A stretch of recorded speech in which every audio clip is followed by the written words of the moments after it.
we have a deceased girl and her last fling or boyfriend or whatever is you, and I'm sure that if you're an outsider looking in, who's your suspect? I mean, and so I'd like to eliminate that. I'd like to say, well, no, we looked through stuff. He didn't have nothing to do with it. We're done with it. I guess I'd rather you guys just go on the computer. I agree with you, but again, there's it would take us, a couple hours to pull information off the phone that could eliminate you as a suspect, like right from the start. It's up to you. It feels like you're pretty suspect enough, man. This is the story of Nathaniel Huey Jr., a security guard who was engaged but started an affair with a woman who was married with 2 kids. After his fiancée discovered he was having an affair, she tricked him into believing he was being watched by Mexican and Bulgarian criminal organizations, who instructed him to kill his side chick and her family. This deceptive act would leave a family of 4 and their dogs dead, and a community in shock. How could anyone allow themselves to be manipulated to commit such a horrific crime, and why wouldn't the fiancée leave her cheating boyfriend, instead of masterminding a crime that would destroy several lives? Welcome to Viral Crimes. Subscribe and hit the bell icon for more stories. This story takes us to Romeoville, Illinois, a quiet suburban community located about 30 miles southwest of Chicago. Despite its serene appearance, this village was thrust into the national spotlight due to a chilling and senseless crime. The central figure in this tragedy is Nathaniel Huey Jr., born in 1992 and raised in Streamwood, Illinois. Nathaniel grew up in a working-class family. He had a troubled youth, marked by brushes with the law and a lack of stability. Despite his troubled past, Nathaniel managed to establish a small security business called Black Bear Security, though it operated without proper licensing. Nathaniel was a father to 3 young children who lived with their mother. According to reports, he had not seen them for over a year, suggesting strained family ties. Described by acquaintances as a complex and volatile individual, Nathaniel displayed an outward persona of authority and control, likely bolstered by his extensive firearms training. Yet beneath the surface, his life was marked by erratic behavior and deep insecurities. Those who knew Nathaniel described him as both charismatic and intimidating. His Facebook page showcased a fascination with weaponry and a penchant for flaunting his arsenal, perhaps to compensate for underlying feelings of inadequacy. Nathaniel had a criminal record, including charges of battery and multiple DUIs, which led to a court order prohibiting him from possessing firearms. However, he frequently disregarded this, perpetuating a facade of invincibility. His romantic life was equally tumultuous. At the time of the crime, Nathaniel was engaged to 50-year-older Melinda Palomo, a woman with 5 children and several grandchildren. Neighbors said she and Nathaniel lived in Streamwood together for about the past 6 years. Their relationship was described as intense and codependent, with Melinda reportedly playing a pivotal role in Nathaniel's actions leading up to the crime. Nathaniel's personality was a contradiction, authoritative yet vulnerable, disciplined in his firearms training yet reckless in his personal life. Nathaniel Huey Jr. had a deeply intertwined and complex relationship with Zarada Bartolome, one of the victims in the Romeoville murders. Nathaniel and Zarada reportedly met while working at an engineering firm in Glendale Heights and eventually developed a romantic relationship despite Zarada being married to Alberto Rolon, one of the other victims in the case. Their relationship appears to have been a secretive and tumultuous affair that directly contributed to the tragic outcome. At some point, Zarada's husband, Rolon, became aware of the infidelity. His disapproval manifested in acts such as damaging the tires on Nathaniel's vehicle in retaliation for the affair. Despite this apparent tension, Nathaniel and Zarada's connection continued, setting the stage for the eventual murders. However, Huey was not the only one entangled in this illicit relationship. His fiancée, Melinda Palomo, also discovered the affair, which led to the tragic end of several lives. On the evening of Sunday, September 17, 2023, a gruesome crime took place in the quiet suburban neighborhood of Romeoville, Illinois. The victims, 32-year-old Zarada Bartolome, Alberto Rolon, her 38-year-old husband, and their 2 sons, 9-year-old Adriel and 7-year-old Diego, were found dead in their home on the 500 block of Concord Avenue. Alongside the family, their 3 dogs were also killed. The discovery of this heinous act shocked the community and set off a complex investigation that would eventually span multiple states and unravel a twisted plot of manipulation, jealousy, and murder. The family was last seen alive on Saturday, September 16, at approximately 9:30 p.m. when Zarada spoke with her sister on a video call. The following day, after the family failed to show up for work and calls went unanswered, concerned relatives contacted the police for a welfare check. The welfare check was supposed to be routine. When Romeoville police arrived at the quiet suburban home, they expected to find a simple explanation for why the roll-on Bartolome family hadn't been heard from. Maybe they had taken an unannounced trip, or perhaps their phones were off. Instead, officers walked into a nightmare, a scene of unimaginable carnage. Each member of the family had been shot to death in a brutal execution-style manner. The crime scene indicated that the killings were premeditated and the murders were not random. Romeoville police quickly identified Nathaniel Huey Jr. as a person of interest. In the initial stages of the investigation, Nathaniel's connection to the victims was unclear. However, as police delved deeper into his background and associations, it became evident that his fiancée, Melinda Palomo, played a significant role in the events leading up to the crime. Melinda was initially believed to be a victim. Her family reported her missing on Tuesday, September 19, after receiving concerning text messages from her that indicated she was in distress. However, further investigation revealed that Melinda was not only an accomplice in the crime, but the mastermind behind it. Melinda's motivation stemmed from her knowledge of Nathaniel's affair with Zarada Bartolome. Melinda, feeling threatened and jealous, concocts an elaborate scheme to manipulate Nathaniel into believing he was being targeted by a Mexican drug cartel. Over nearly 2 years, Melinda created fake online personas and accounts to feed Nathaniel false information. She convinced him that he was in danger from cartel members and that Zarada was a mole working against him. Nathaniel, already paranoid and erratic due to his heavy drug use, particularly cocaine, fell completely under Melinda's manipulation. By September 14, just 3 days before the murders, Melinda's fabricated story reached its climax.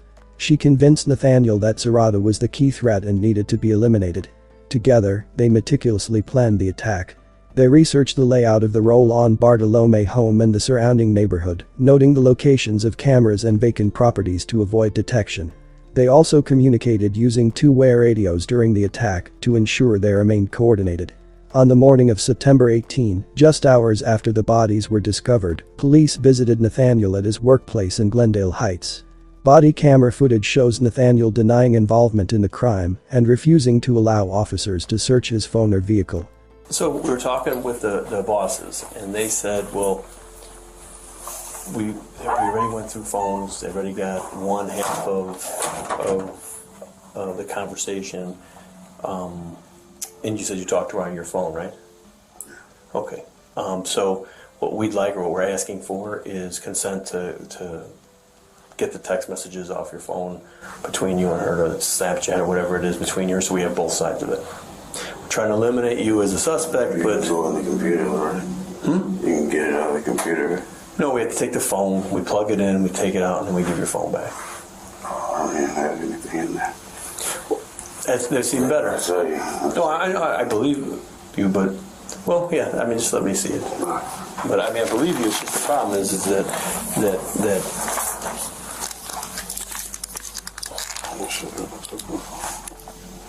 This is all I have right there from her. I don't need anything back.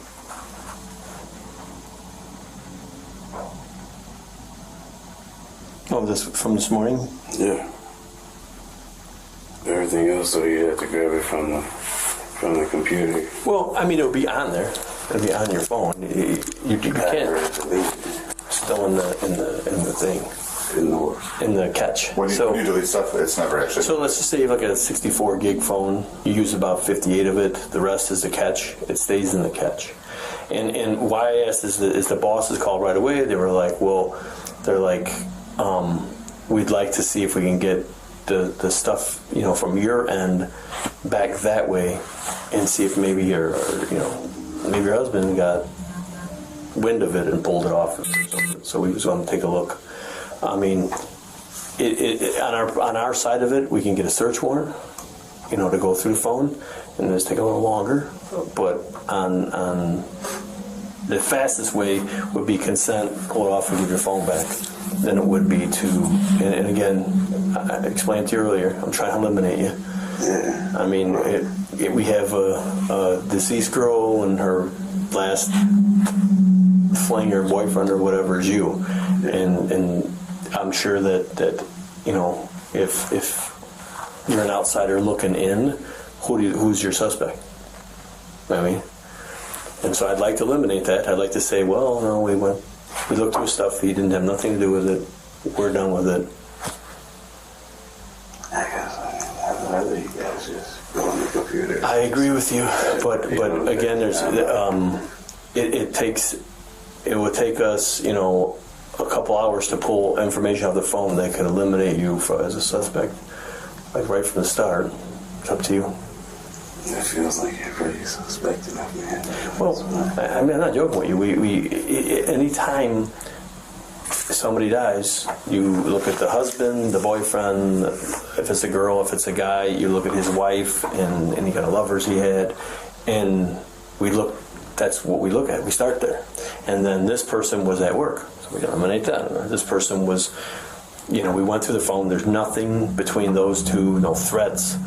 No. I mean, you're telling us there's no threats, but I can't go to, you know, to our bosses. I can't go to a state attorney and say, no, I verified it. There's no threats. I have to. If I can verify and say, no, I went through his phone. There's no threats. They seemed to be good together. There was no threats. There was no animosity between the two of them. There was no fighting. There was none of that stuff. Eliminate it. Just go on the computer, Chief. I don't want to give up my phone. You know what I'm saying? I understand. I'm just telling you, it's I completely understand what you're saying, and I'm not even trying to give you guys a hard time, but like taking my phone and all that, like, and you already told me, like, you can get it from. We can get her side of it. I can't get your side. That's the problem. So I can get her side of it. If you know where she's got her phone, I can get that side of it.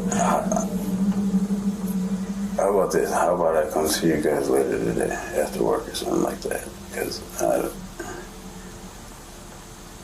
I got other in there that I don't necessarily want you to be like looking at. You know what I'm saying? I understand. But again, I promise you, I don't care what you look at. No. It's not like free like that or anything like that. Just, well, I'm saying even if we, yeah. I mean, if you.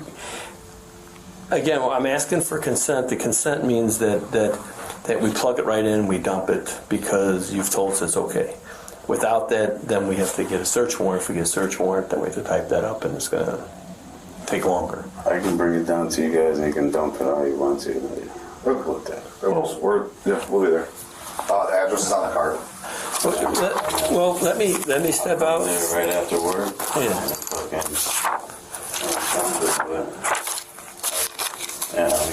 Yeah, that's we'll have to do that. Yeah, but I mean, you do understand how that kind of defeats the purpose, though. Like we're looking for you know, like Snapchat stuff, and then you delete Snapchat stuff. It's going to kind of look like you're guilty. You know what I'm saying? The police sit down with Nathaniel and discuss with him further about his connection with the victims. I understand. I mean, we're married. I understand why you want to keep it on the down low. So we're just trying to figure out. It's not like she's like a bad girl. It's just that, you know, like, I don't know, just kind of get close and connect with me.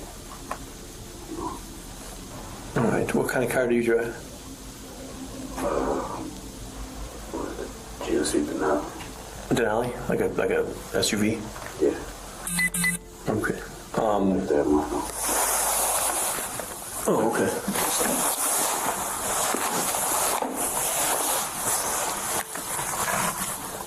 So, and you said you've never had contact with her husband? Like he's never sent you a message or called you or contacted you? No? All right.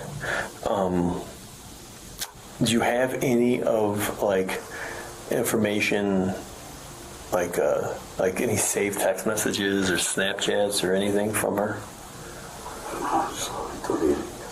Okay. Well, before I'm running myself ragged here. Before I forget everything. All right. So your first name's Nate. What's your last name? You. Can you spell it? H-U-E-Y. H-U-E-Y. Is it Nathaniel? Yeah. What's your birthday? 991. All right. Do you have a phone number? What's your cell phone?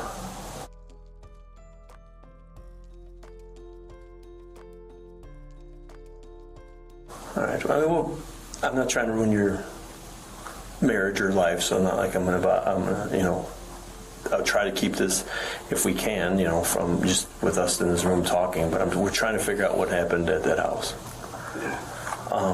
Has she ever told you about any other, like, romantic relationships she had out of her marriage? Here. Her. Did she say her husband cheating on her, or does she say she ever in the past or anything? When you leave this room, we're not telling you to work anything. It's none of their business. This is our conversation, so it's up to you, whatever you want to tell them. Obviously, we talk to her family, we talk to friends and stuff, hence why we're here, and that's why we're sitting in this room talking to you. And, like, I got to ask, did you have anything to do with this? Okay. You know I have to ask, and you know that your number is going to be in her phone, and we're going to find your text messages, and we're going to find that stuff, and I want to get a surprise later on that you guys are fighting, or that there was something going on between you two, or just three of you that I don't know about, you know? Nothing like that. Nobody was threatening anybody. We weren't fighting. Like, really, she was like an angel, you know what I'm saying? Like a sweet girl, so like. Okay, like I said, we you know, we're this is so new to us, investigation-wise.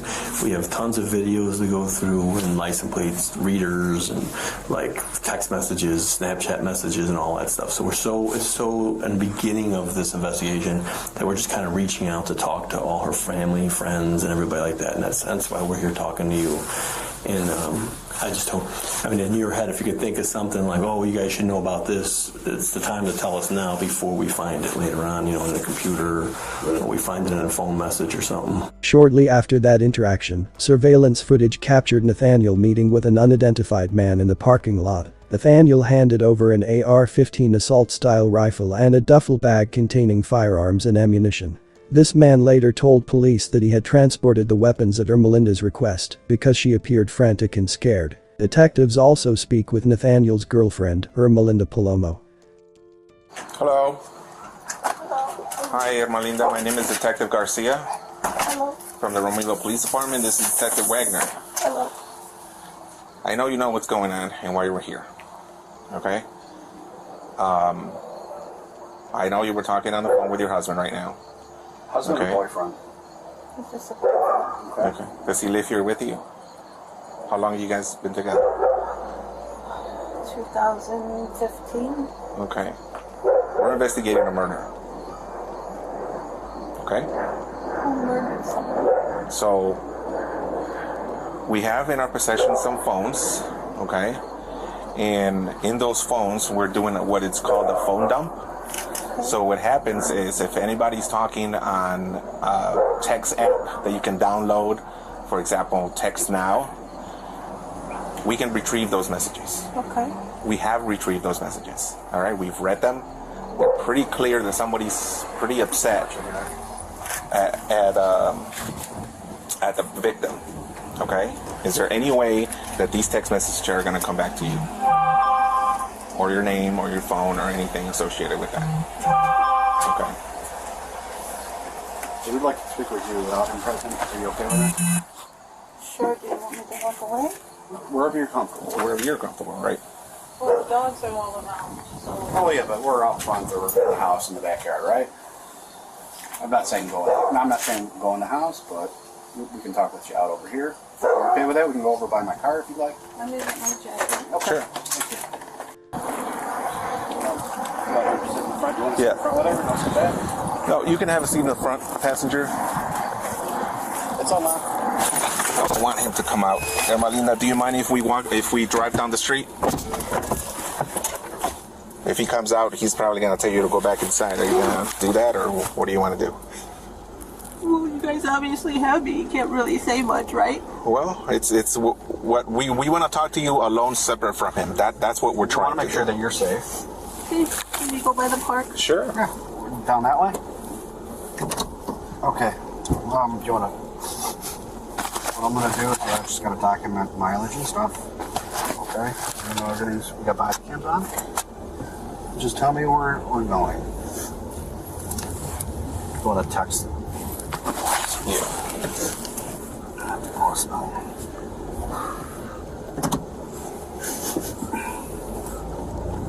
Right? It's alright. It's not all right. I'm saying it's okay if you cry. Our side just keeps moving. It's fine. You want to touch it? Creo que that's Locked? Yes.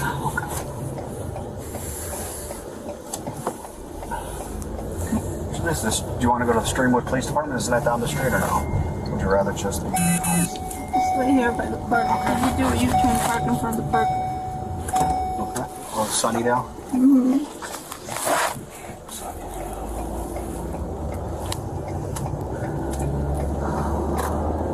Over on the side here? Yeah. Okay. So Sunnydale and Surrey Drive.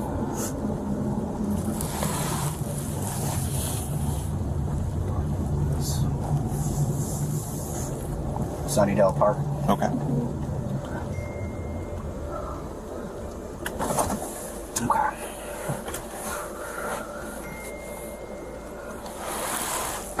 Emma, you left. Yeah. How long have you known Huey? Since probably 2015. Okay. Why are you scared of him? Oh, I'm not scared. Well, Okay. Why are you scared right now?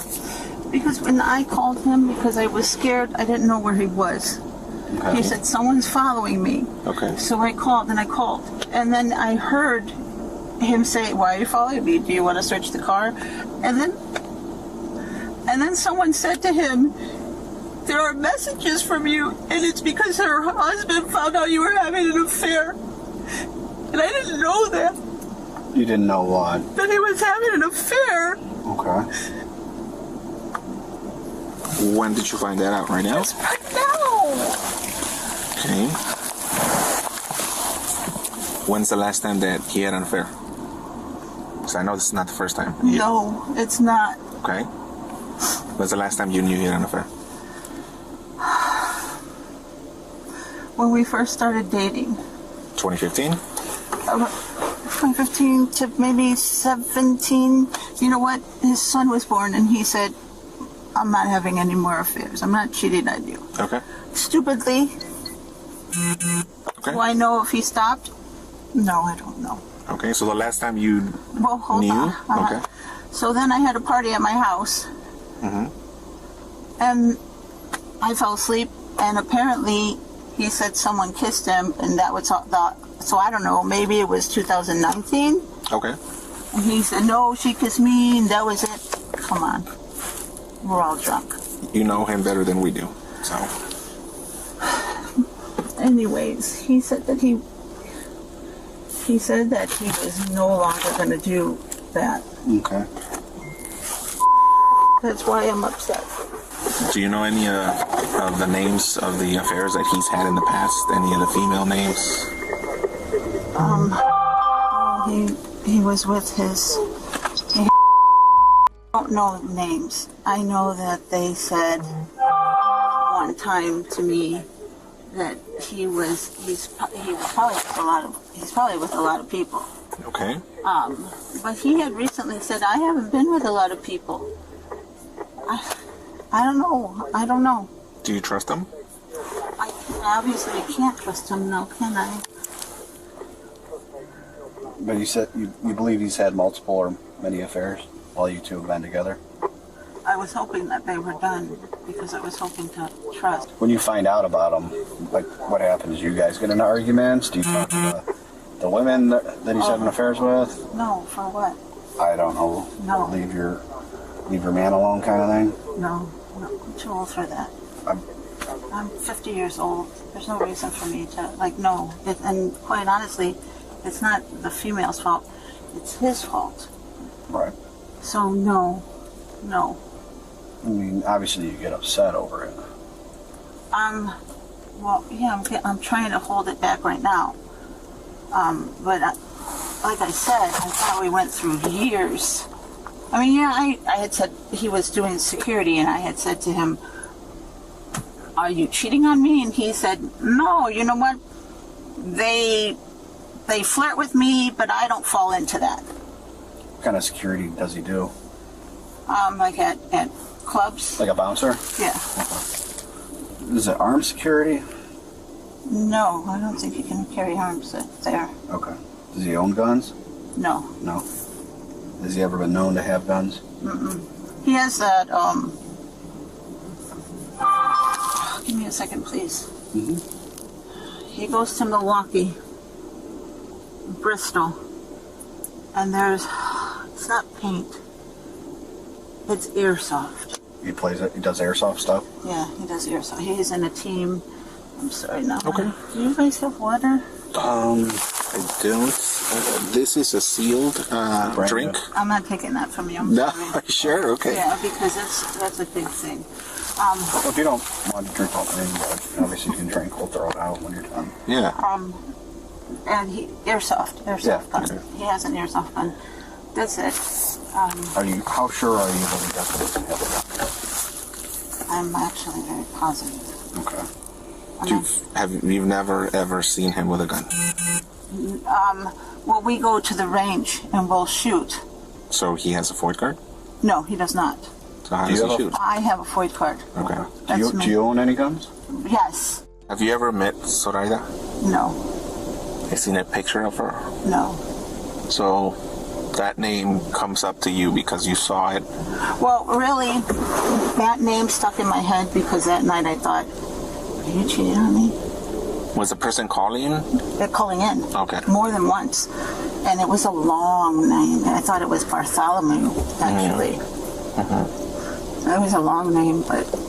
So when we asked your husband if he knew this person, Zoraida, he said, I've never heard that name. Why would he be lying to us? I don't know. I don't know. Should I believe him? I don't know. Please don't tell him I said We're not this. going to tell him anything. I thought that you guys said to him he was having an affair. Somebody said he's having an affair. Okay. Well, that is probably very accurate. But we're not here to put him on have a trial on whether or not he had an affair, okay? We have a matter of someone lost their life. So him having an affair is the least of my worries. Understood. All right? I understand what you're saying. Mm-hmm. Suck it up. It's not your problem. I get it. You didn't do it. He did. I'm just... Right? Again, I understand. Okay. I know I talk a lot, and I know what you guys are here for something else, and I'm making it about cheating, and it's not. Well, I mean, it could be. I mean... So are you guys saying that you're trying to find out if he killed the husband? We're trying to find out who was involved. So we're talking to everyone. We're talking to you. We're talking to him. We're talking to other people because, as you may be aware, people lie to the police, right? So we don't know who's lying. Gotcha. What I would like to ask you is, either Friday or Saturday night, did he go out with his friends? No. Did he work? Friday night? No, he was with me. Saturday night? No. Okay, this is what happened. Mm-hmm. When I get a chance to be with him, I'm with him. Okay. So Friday night, we started drinking, and we were at home, and we were drinking and drinking and drinking. We drink a lot. Okay? We probably fell asleep. He sleeps in the garage. I sleep in my room. Why does he sleep in the garage? Because he says that he's more comfortable in the garage. But Is there a bed in there? no, it's a couch. He sleeps on a couch in the garage. Garage isn't finished. Mm-mm. Okay.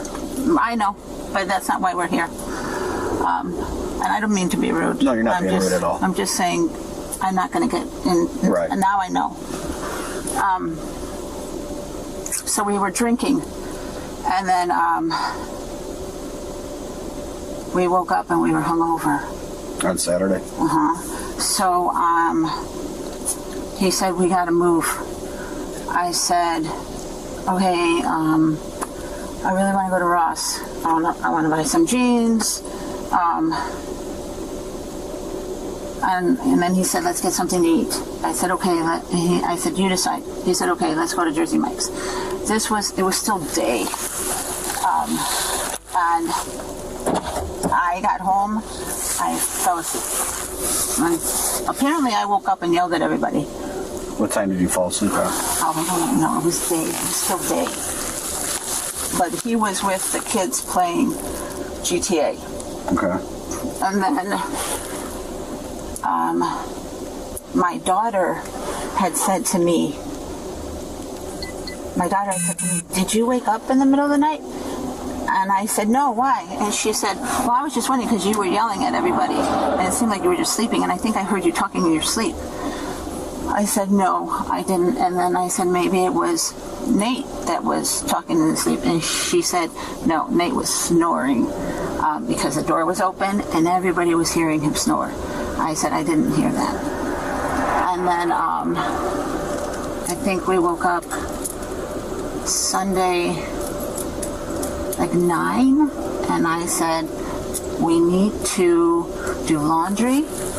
I want to return my shoes. And I would like to go to the grocery store, but I do not have all the money for that. Can you help me? He said, yes. I said, thank you. That's what we did. And then Sunday we went to sleep probably like 9. Woke up this morning, went to work out. He went to work, I went to work, and this is what I've come home to. So, on Saturday night, did you guys drink? No, we were sleeping. We were hungover. Okay. I know it's not your business, but I personally can't drink 2 nights in a row, and I get very, very hungover. What about him? Could he drink 2 nights in a row?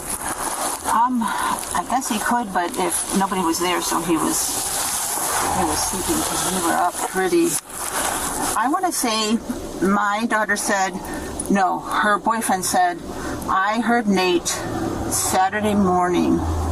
I think he was still drinking. He was going to work, and it was 5 a.m. My daughter's boyfriend was going to work at 5 a.m. And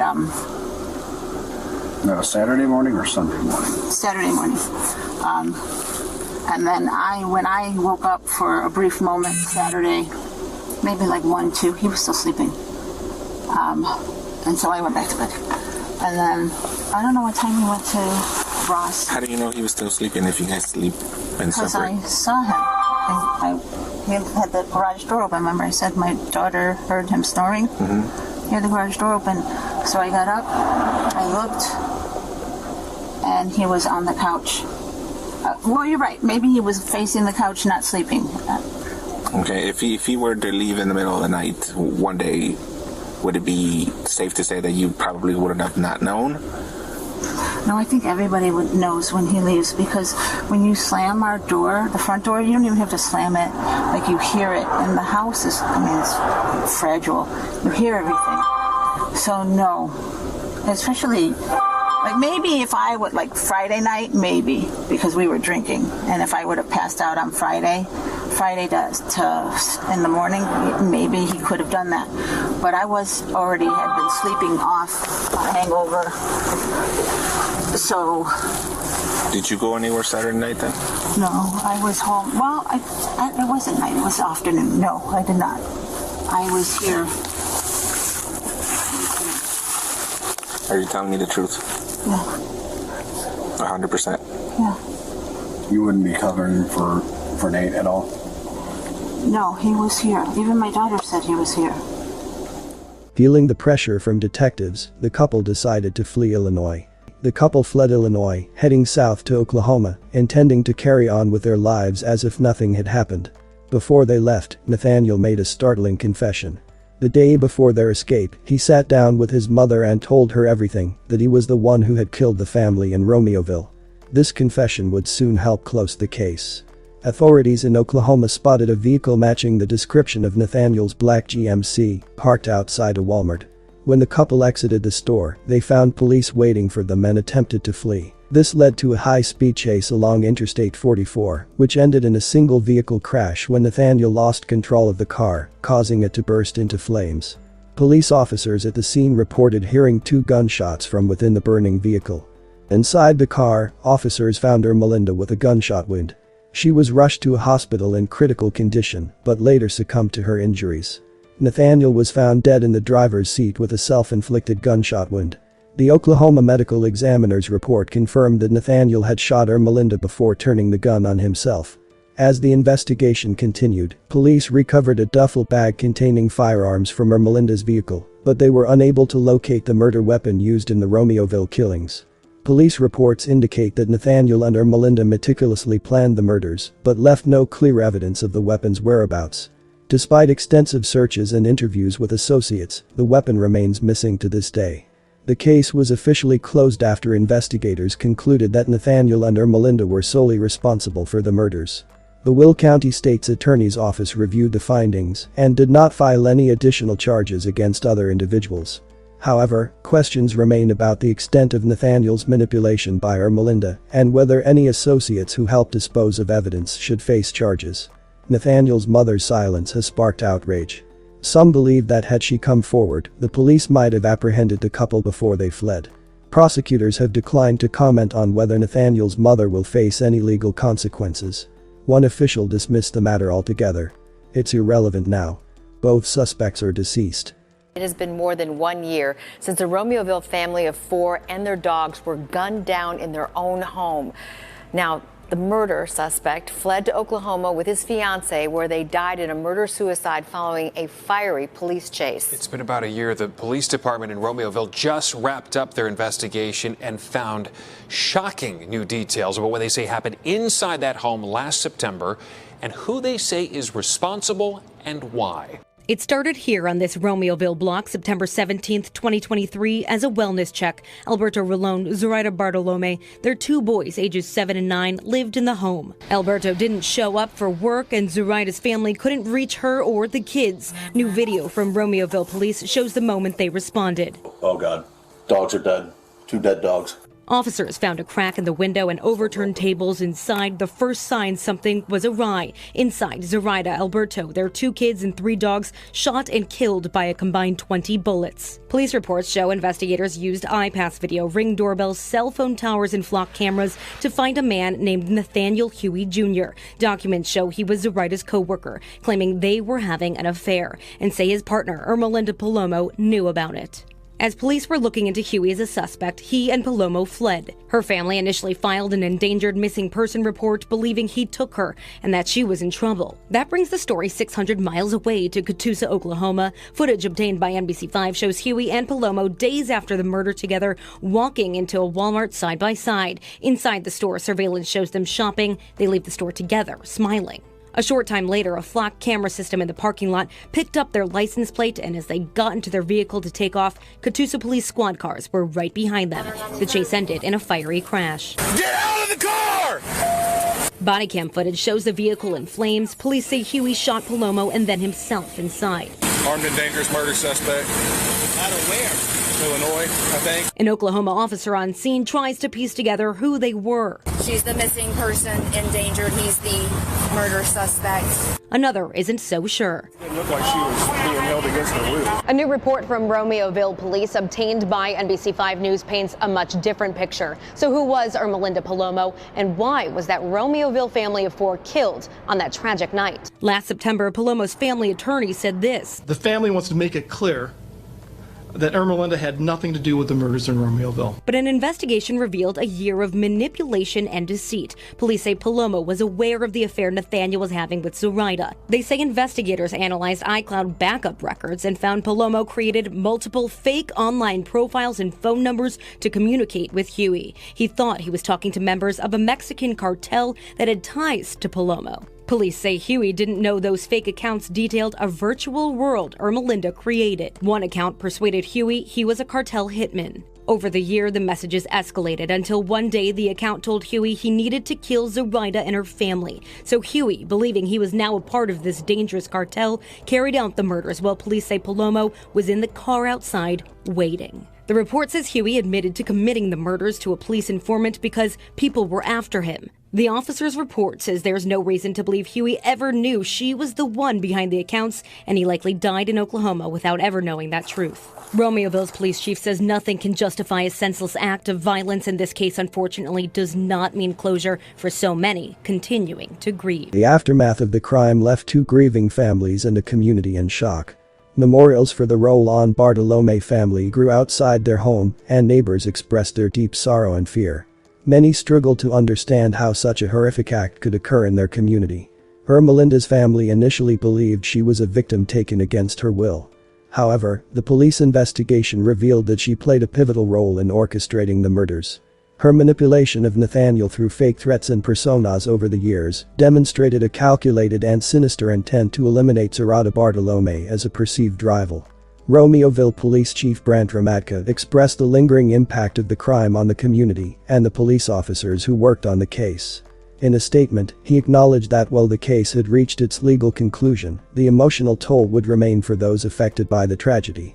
The tragic deaths of a young family, including 2 young children, will forever impact the surviving family and those that investigated this case, Ramatka said. Nothing can prepare a person for such an incident, and nothing can justify such a senseless act of violence. What happened to the Roland Bartolome family was a tragedy that should have never happened. Ermelinda's plan to murder the woman her fiancé was having an affair with instead of just leaving him is incomprehensible. To take the lives of an entire family over a silly affair is heartless and evil to its core. This heartbreaking loss will deeply impact the victim's loved ones and the community forever. My condolences to the victim's friends and family. May you continue to heal and one day find peace. Thanks for watching, and I will see you in the next video.